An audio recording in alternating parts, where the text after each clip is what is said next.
Hey guys and ladies, Ramsey here. Welcome to another video. Today we've got an early impression video on a very hard to find, long discontinued Areej Dore from my good friend Russian Adam. I am honored to bring this to you guys because this is the kind of stuff that I really love exploring.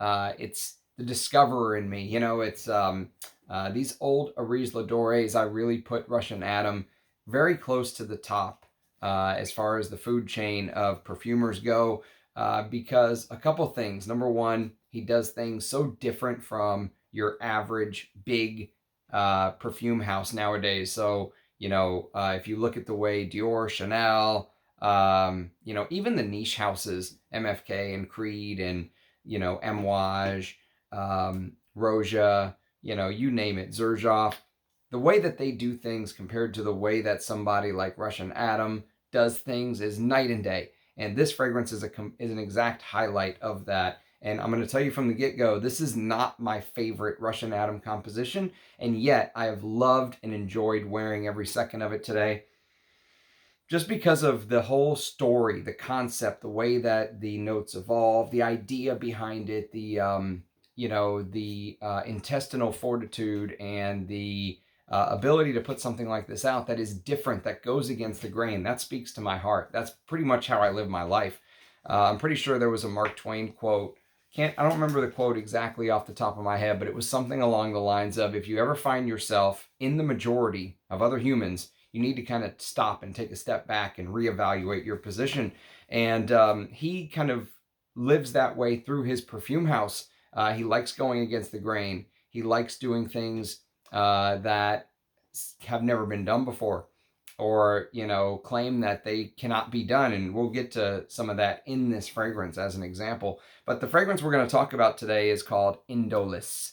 Indols, Indolis, and it's a 2018 release from the house of Areej Dore. This is thanks to my good friend Eddie. I have another package from Eddie coming very soon, and so he is, like I said, honorary senatorial rank at Channel Ram. He is a good friend of the channel, and shout out and thank you, Eddie, for sharing this with me. So this is the first time I'm wearing this as my scent of the day. It's 5 o'clock in the afternoon, or 4:30. And I put this on at about 9 o'clock in the morning, so I've had a chance to wear it all day. I've reapplied the fragrance recently so I could re-experience the top notes.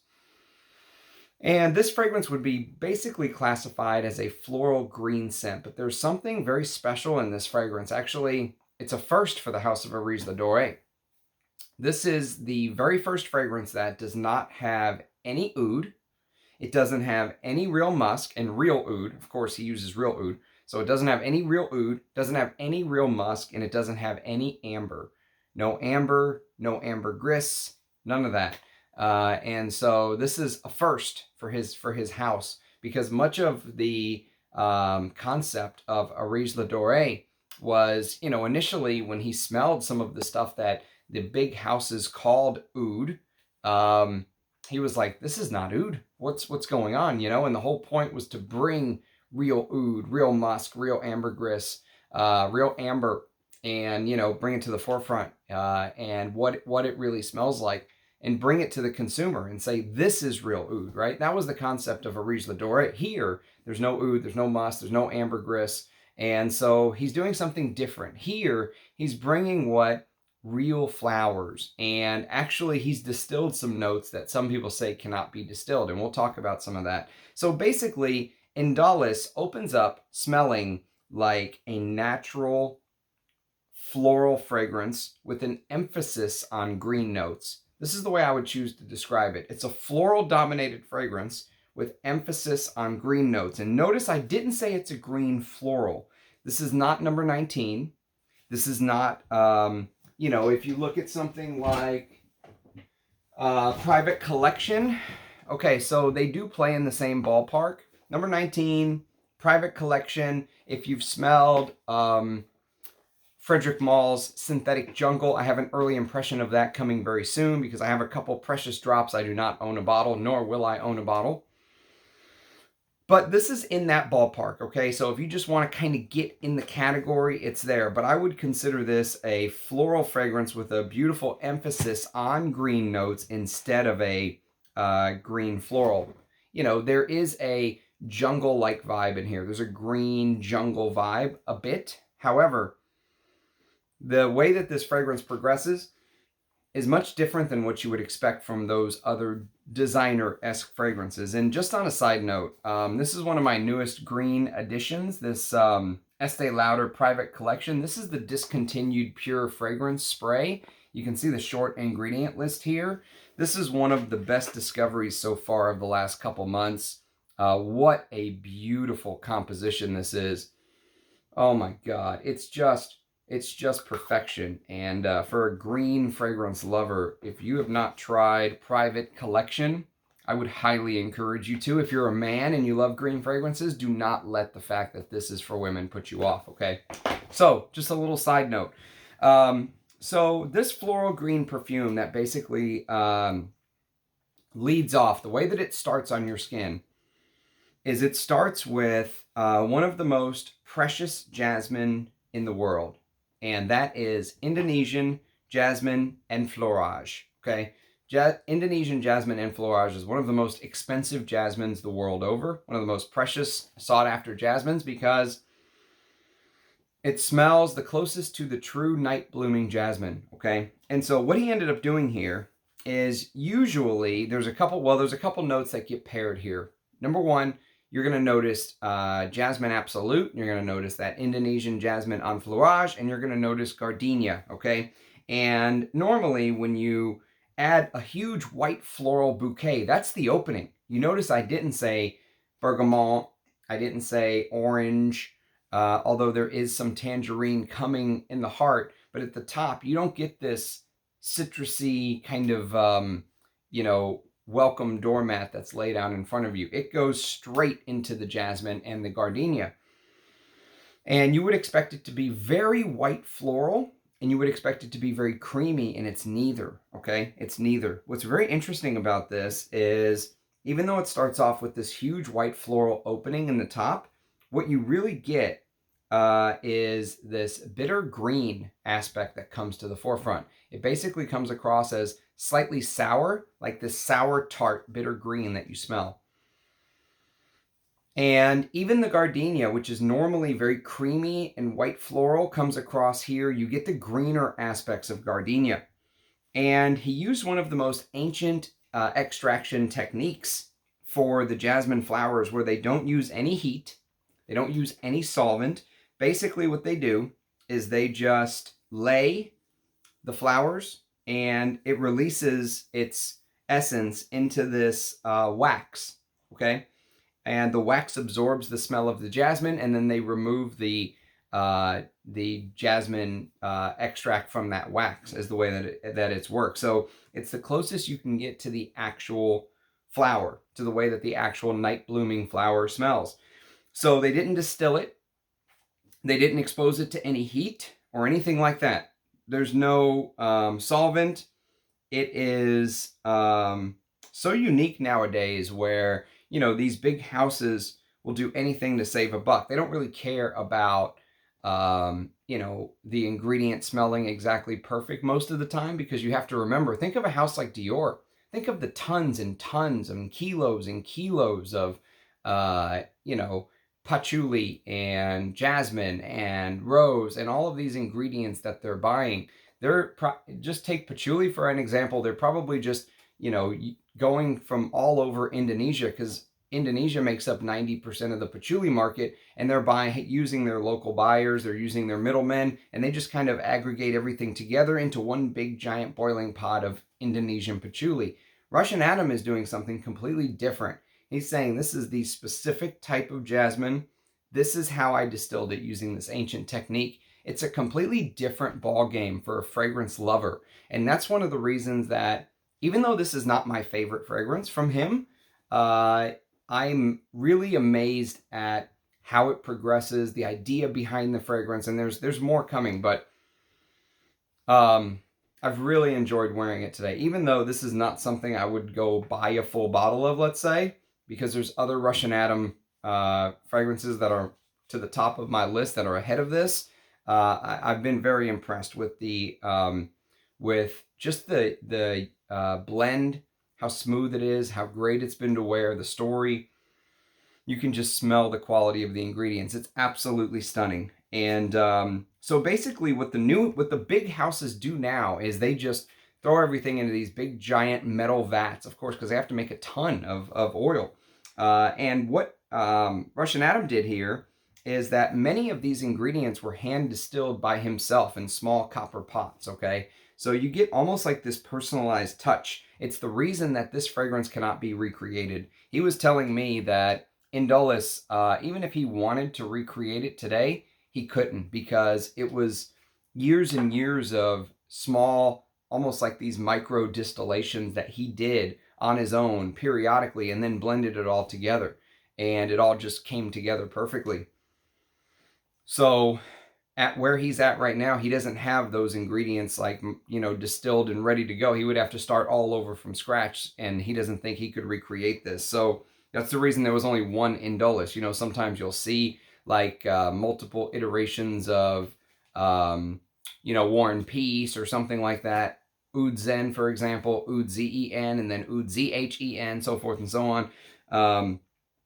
This one, there's only been one, and it was 2018, and that was it. And he told me some people think that this is his masterpiece. Some people say they don't understand this. Like, they don't understand the point of getting this green jungle, you know, bitter, floral, fruity. There's some fruits we're going to get to in just a second.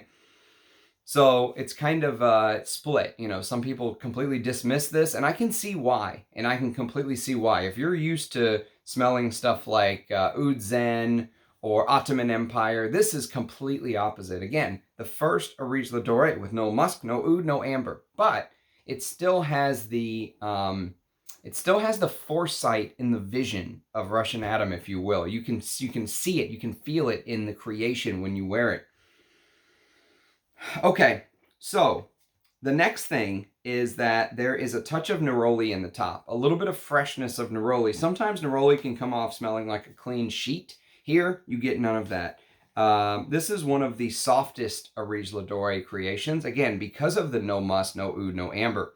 It doesn't have that, you know, the whole idea of Areej Dore was to blend the idea of fine French perfumery with this Arabic style perfume and blend it into one.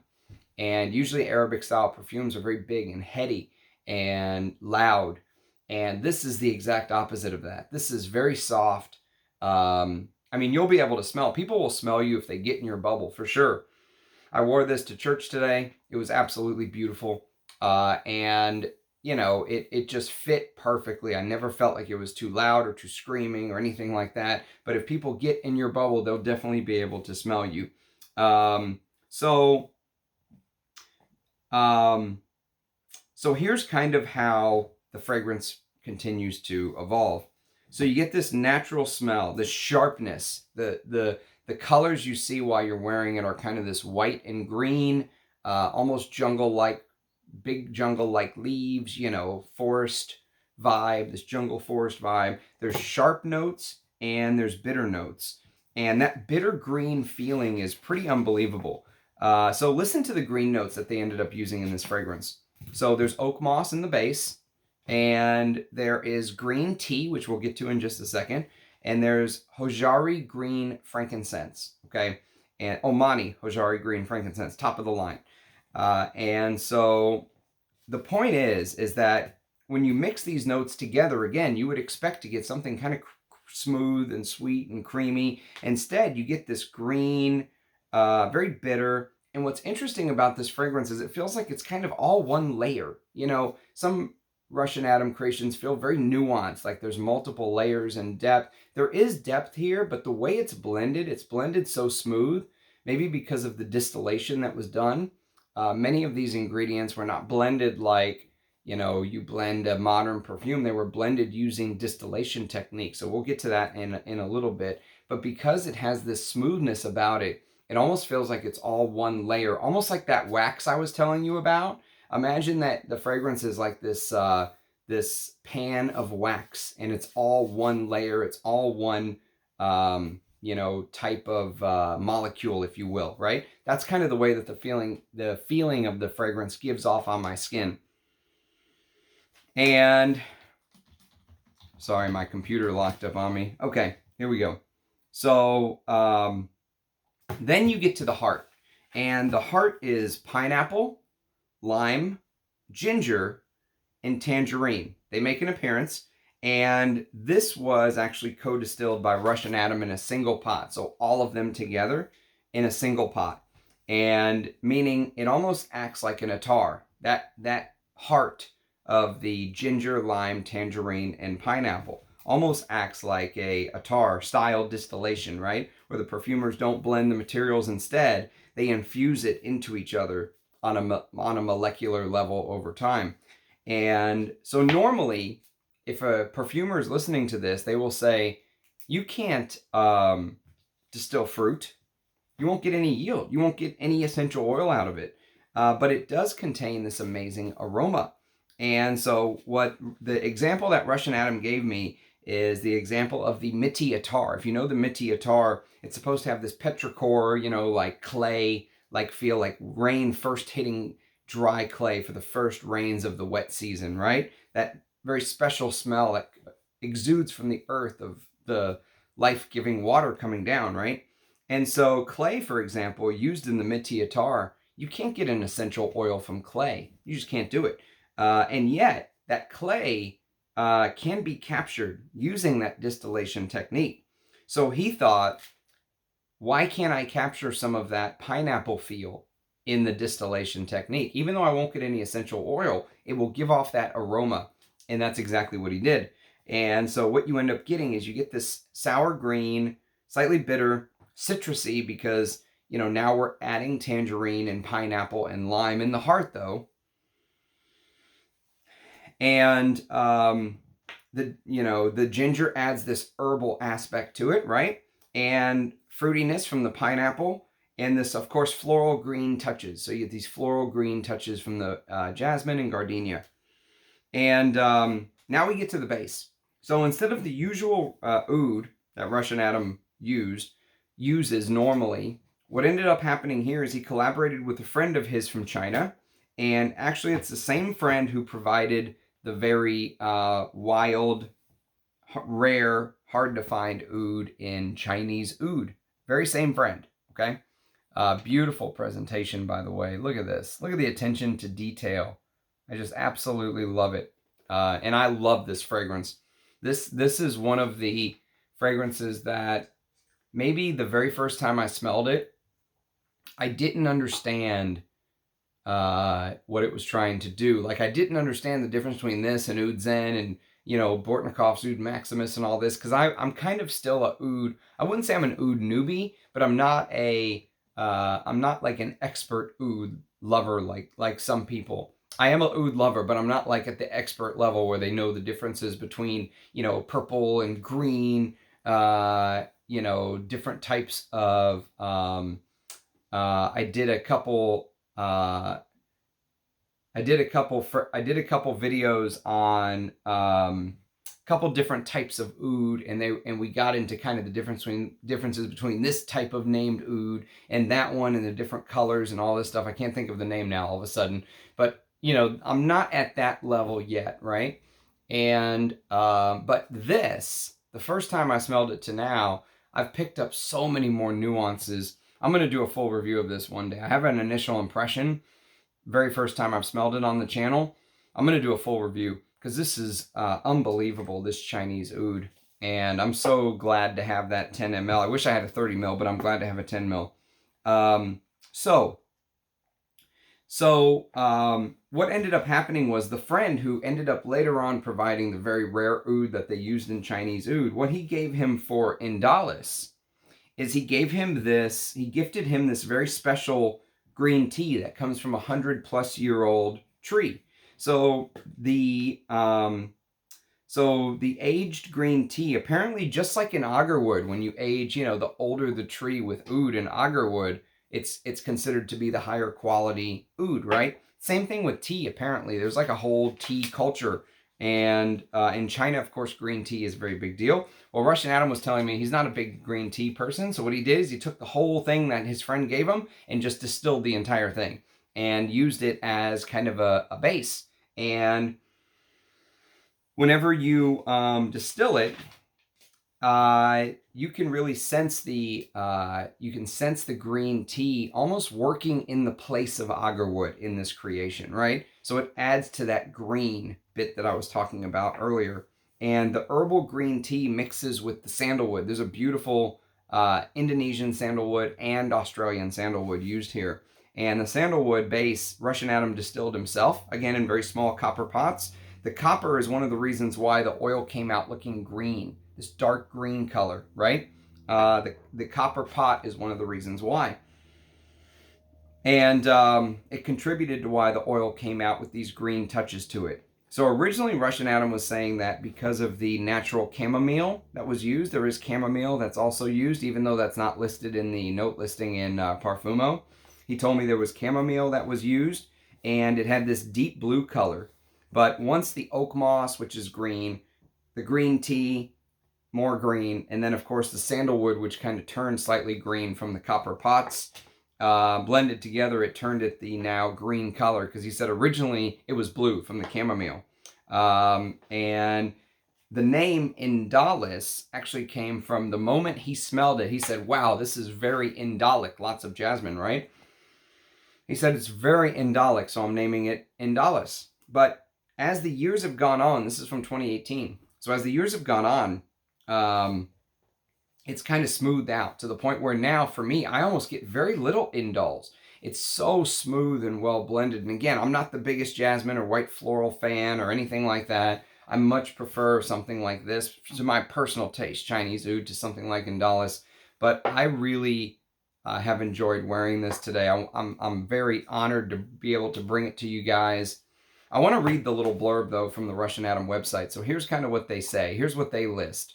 Notes of Indonesian jasmine. That's that. That is that jasmine, Indonesian jasmine enfleurage I was telling you about earlier.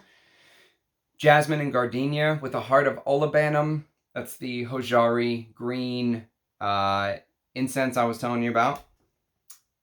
Tangerine, pineapple, lime, and ginger with a base of galbanum. And I forgot to mention galbanum. That's another green resin that you'll find in stuff like number 19 and stuff like that. Beautiful galbanum note here as well.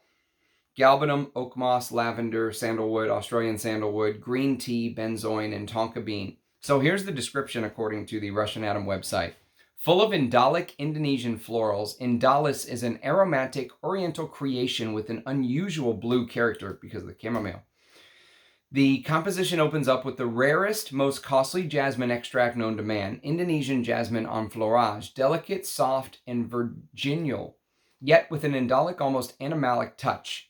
I don't get very much animalic, I'll tell you that. Maybe originally it was much more indolic and much more animalic, but as it sat over the years, and that's the thing about Russian Adam's creations, and that is also the thing about oud, is one of the only ingredients that will continue to macerate over time. It'll continue to change and almost get better as the years go on, or change, I should say. Maybe not get better, but it will continue in your bottle. And so many of Russian Adam's creations, as they sit as the years go by, they do have some changes to them that maybe you wouldn't expect from a regular designer that, uses these ingredients that are, cookie cutter ingredients where they can recreate a formula with no problem. This is different. This is a different level of perfumery. So he says, indolic, almost animalic touch. I don't get very much of that now, but again, we're talking 5 years later. 6 years later. This enfleurage represents the scent that is closest to the true aroma of a night-blooming jasmine flower. It is further boosted with distilled oil of gardenia blossoms, wild piercing, and even more animalic. This adds unmatchable layers to the top notes. Sharp Indonesian jasmine absolute and soft neroli from Tunisia provide a foundation for the bouquet of top notes, causing them to last and shine through the entire composition. The heart of this perfume was not only blended but co-distilled by Russian Adam. Pineapple, ginger, lime, and tangerine were placed together into a single boiler and cooked, allowing the essences to be released and infused into one another, bringing to life a totally unique aroma. It was then blended with rare Omani green Hojari frankincense distilled by Russian Adam using water from the Alp Mountains. I didn't know that. Alpine water, with its mineral and unique chemical composition, contributes an unmistakable signature. Pristine, crystal clear, airy, and fresh, it makes the delicate scent of green Hojari frankincense even softer, purer, and more refined.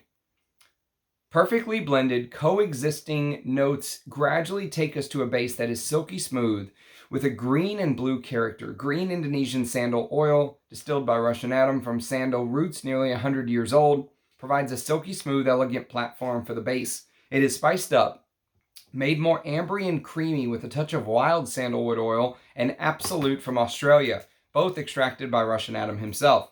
The combination of chamomile oil from various regions contributes to a distinctive aroma. It is herbal, slightly medicinal, and extremely soft and creamy, producing an unusual blue floral scent. Oak moss resinoid adds a thick foresty layer, soothing and tying together all of the surrounding notes.